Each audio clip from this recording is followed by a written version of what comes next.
อุปกรณ์ถอดคอกีตาร์ก็เฮ็ดได้สำเร็จเลยเด้อทุกคนเด้อตอนนี้ก็พร้อมถอดคอกีตาร์เด้อผู้ใดอยากส่งกีตาร์มาซ่อมแปลงที่เห็นขายในลาซาด้าประมาณ 4,000 หาประมาณนี้วันนี้เราก็จะมาเฮ็ดเองด้วยงบประมาณบ่เกิน500 บาทเอาไหลสูงๆเลยนะนี่สบายดีทุกคนนะคลิปนี้ตอนนี้เรากำลังเฮ็ดอุปกรณ์ถอดคอกีตาร์แน็กรีเช็ดด้วยทักษะที่มีและงบประมาณที่จำกัดเราก็เลยต้องเฮ็ดเองนะเป็นการประหยัดงบประมาณนะค่าซื้อที่เห็นขายในลาซาด้าประมาณ 4,000 หาประมาณนี้นะสำหรับสุดอุปกรณ์ตัวนี้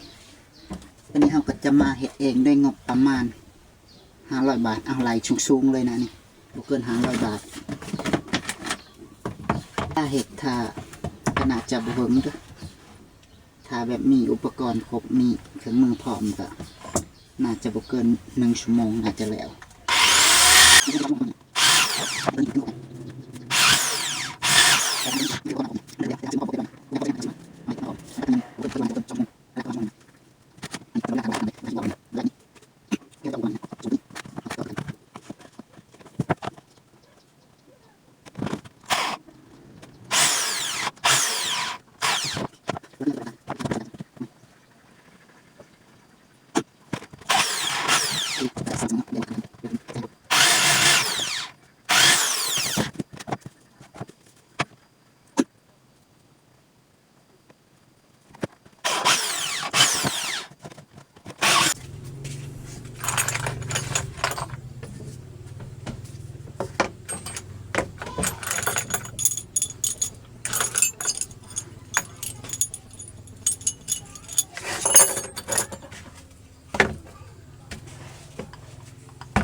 ตัดมาตอนที่ใส่เหล็กนี่แหละก็จะประมาณนี้เด้อทุกคนเด้อนี่เดี๋ยวเอามาทดลองใส่เบิ่งเด้อครั้งแรกเนาะกับการอันนี้เฮ็ดอุปกรณ์ถอดคอก็ว่าได้อุปกรณ์ถอดคอกีตาร์เนาะเดี๋ยวมาทดลองใส่เบิ่งก่อนจะใส่แบบนี้เด้อ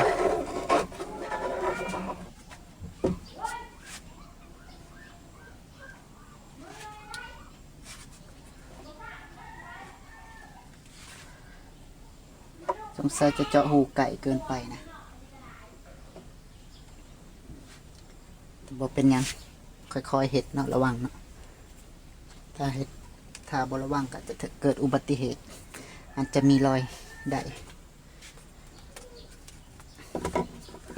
เอาเห็ดยังบ่ทันแล้วนะยังบ่ทันได้เจาะช่วงถ่ายมันยังบ่ทันเจาะได้ทุกคนเด้อ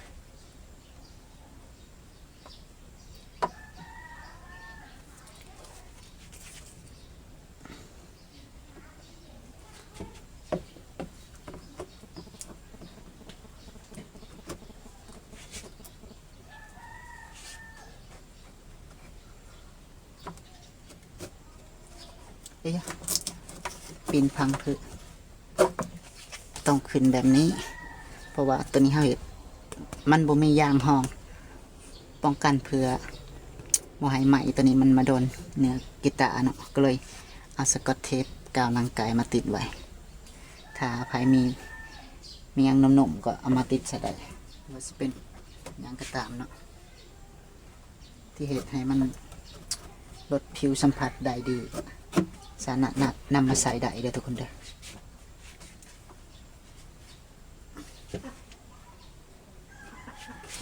เป็นอุปกรณ์ที่เราเก็บมาครั้งแรกเนาะอันนี้ทดสอบเบิ่งเด้อทุกคนเด้อแล้วก็เราจะมาถอดคอกีตาร์เนาะ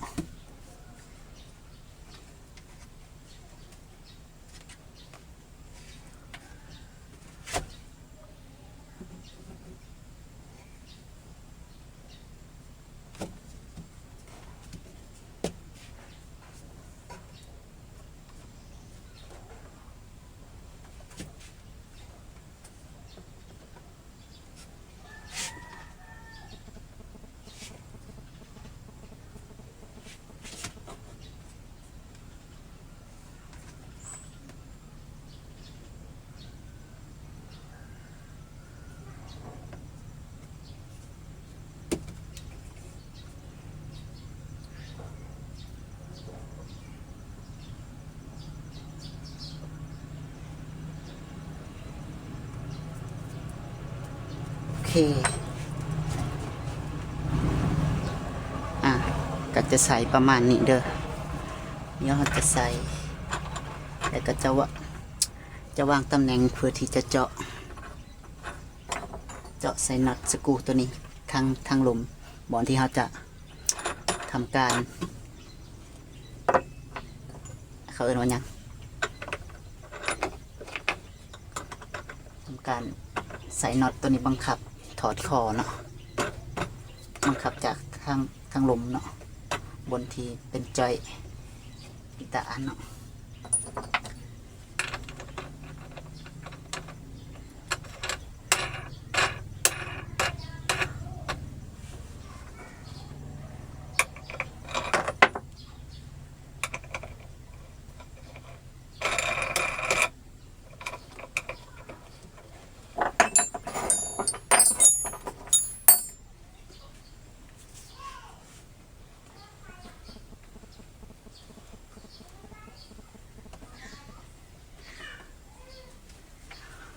อันนี้ห้ามบ่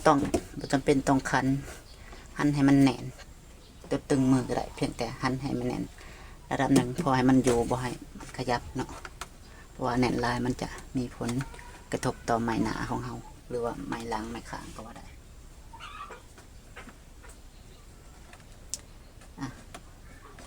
หันบ่ให้มันขยับได้บ่ให้มันติ่งเนาะนี่ช่วงทางหลังก็จะประมาณนี้เด้อ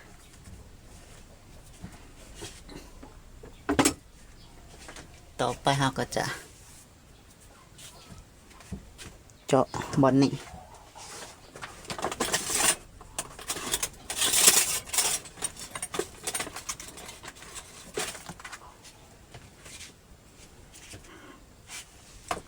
เดี๋ยวเราจะต้องมาหาจุดกึ่งกลางเด้อทุกคนเด้อกึ่งกลางของคอที่เราจะบังคับให้มันออกไปเนาะ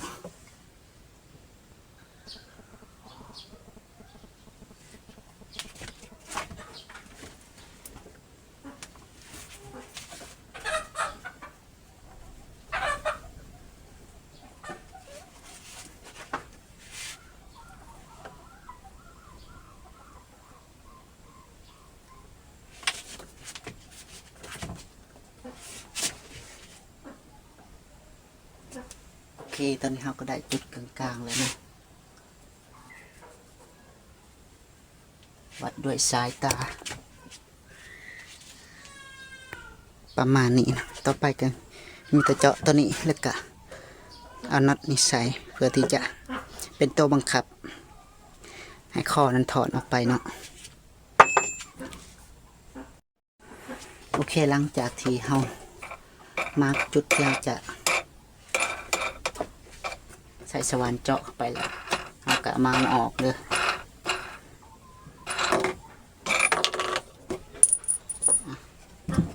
ก็เอาออกเฉพาะตัวนี้เนาะ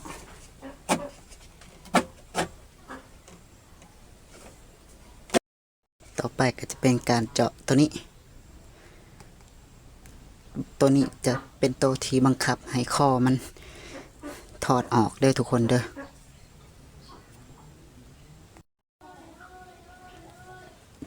โอเคก็จะได้ประมาณนี้เด้อทุกคนเด้อหลังจากที่ใส่แล้วกันนี่ทดลองเบิ่ง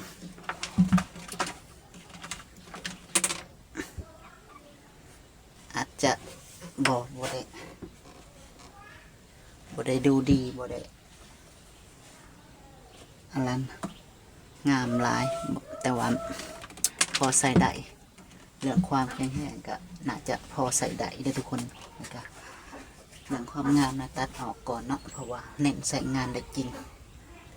โอเคตัวนี้ก็จะเป็นตัวบังคับให้คอมันออกไปเนาะจะใส่ประแจหันออกแบบนี้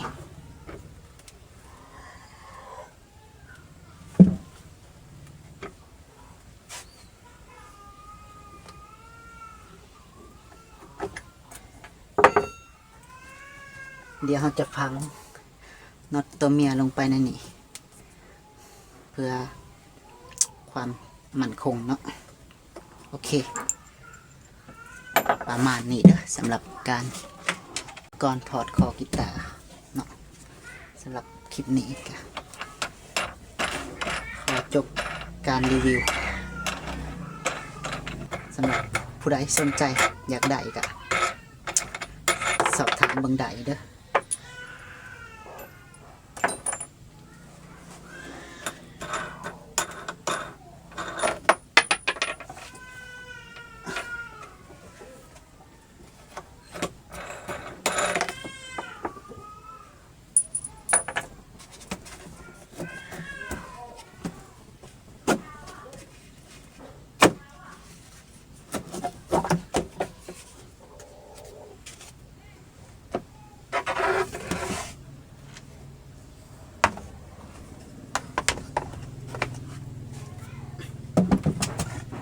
โอเค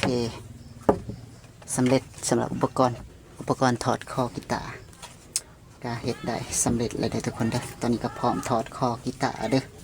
ผู้ใดอยากส่งกีตาร์มาซ่อมแปลงมาข้อเนาะส่งมาได้เด้อ